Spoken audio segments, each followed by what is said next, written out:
Hi, my name is Christopher Malcolm, and welcome to Movable Canvas, where we talk about the movies and what it takes to take a good movie to become a great film. The language of cinema is universal.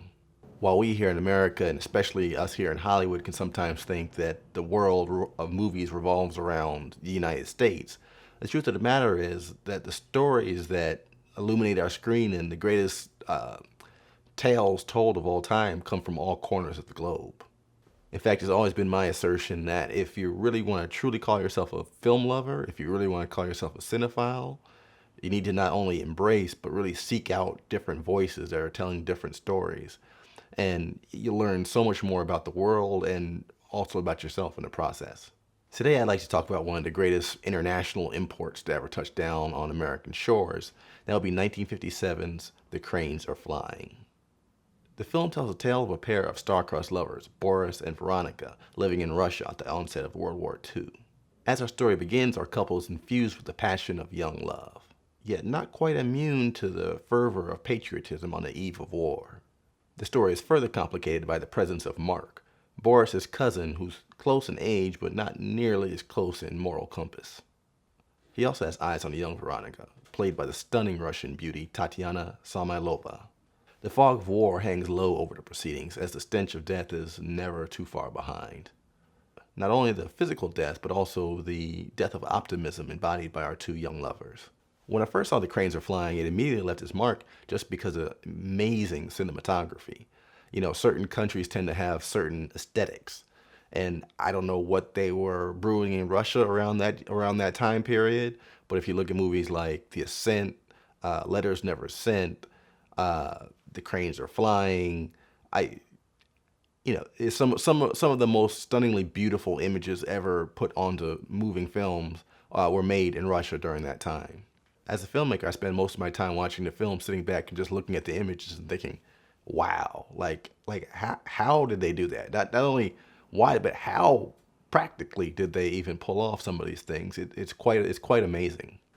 You know, when I was first starting out, one of the first things you learn is that if you watch enough movies or if you look enough still images, you can kind of sometimes reverse engineer the technique, so you can kind of learn, okay, well, if I want my image to look like this, I need to put my light here, I need to put my camera on this type of device, and you can, you're not going to get to the level of artistry because you're not that artist, but you can somewhat mimic some of the technique and kind of steal from them.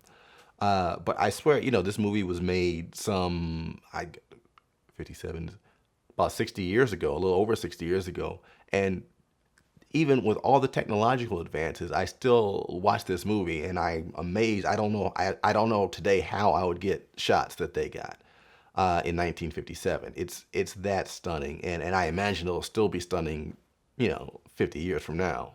But were it only a matter of, technique and some kind of camera work, I think the charm of the story would be short-lived. Instead, it's really a timeless tale, and that's really a credit to the incredibly detailed and layered storytelling. The Russians, they've put out, Anna Karenina, War and Peace, Crime and Punishment. They're no strangers to great drama. But they're not often known on the world scene as a place that generates a lot of great romance, great drama and tragedy, yes, but when you think of purely romantic films, Russia's usually not the first that comes to mind. Well, the Cranes Are Flying will pretty much solve that. The film that won the 1958 Palme d'Or at Cannes does so by basically drawing such rich and textured characters that you can relate to them. Obviously, I didn't live in Russia in the 1950s, but I still feel like when you watch that film, you can relate to each of the characters on just a human basis that I think transcends, national lines and transcends issues of language or subtitles. At the core of that empathy is always Tatiana Samilova. She has a face that was built for movie cameras. Beyond that, she imbues her character Veronica with both cinematic romanticism, but also logic. Many screenwriters make the mistake of having things happen during the script that just happen because they want them to happen. They say to themselves, wouldn't it be cool if all of a sudden a bomb goes off over here, but there's no reason for the bomb to go off? Or wouldn't it be cool if the character had this reaction, but there's nothing motivating that reaction? And usually that's like the easiest way possible to draw an audience out of a film and kind of break the veil of believability. What makes The Cranes Are Flying so strong is that it doesn't do that. All of his character motivations are understandable. You know, you or I might not feel as though we would act the same way in that situation, but it's understandable why someone would. In Veronica's case, her love for Boris is real. The decisions he makes once he goes off to war are tough, but also real. And the things that are not within her control, and her reactions to those are also equally understandable.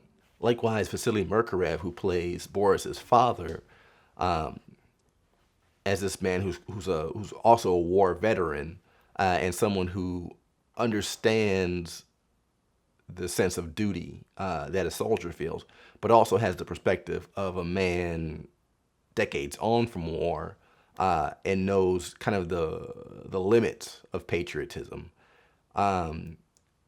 He delivers really a heartbreaking performance. There's a scene later in the film where both the father and Veronica are at a medical hospital that's serving soldiers. And in response to a patient who's having some PTSD issues, the father says something that is very real and very true, and something that that character would say and feel in that moment. Accidentally, while he's saying it, he ends up basically crushing Veronica completely by accident, because the way she hears the words are completely different than what he is intending. But in that moment, you believe both that he would say those things and feel those things, and you believe that she would respond the way she did, and you don't hate either character. They're just real. They're real people dealing with a very difficult circumstance.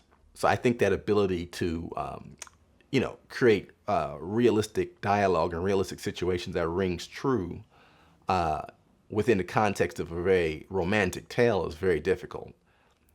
And the ability to try to create complex, layered human beings on screen that you may not always agree with, but you don't inherently hate because you understand their circumstance, is a real skill. Mark, the somewhat amoral cousin, he's another story altogether. It is the film's ability to bring both realism and romanticism simultaneously into this world on screen that separates The Cranes Are Flying from most of its competition. So if you're in the mood for a romantic story that'll make you cry, that'll make you cry both because it's a wonderful story and because if you're a filmmaker, you'll be crying because you'll be wondering, how do I do that? If you're in the mood for just a well-told story that's maybe a little deeper than you might originally think it is, I would highly recommend picking up The Cranes Are Flying. It is truly one of the great love stories of our time. So what do you think? Have you seen the film? If not, I suggest you go out and see it. If so, what are your thoughts? Put them in the comment section below. And if you like these kind of reviews, be sure to hit that subscribe button, as every week I'll be coming back to talk to you about more movies and what takes a good movie and makes it into a great film. Thanks, and hope you have a great day.